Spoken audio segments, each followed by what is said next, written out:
Эти машины выглядят так, будто их создавали для музея.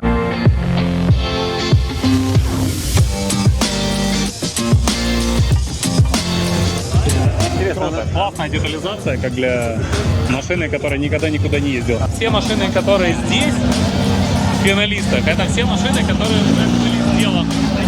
Так, здесь пачка Сионов стоит. Америка очень любит этот дизайн, рожденный в Японии, коробочки. В прошлом году нас определили, мы были с одной машиной и нас определили в этом ряду. В этом году нас побаловали и поставили прямо по сцене.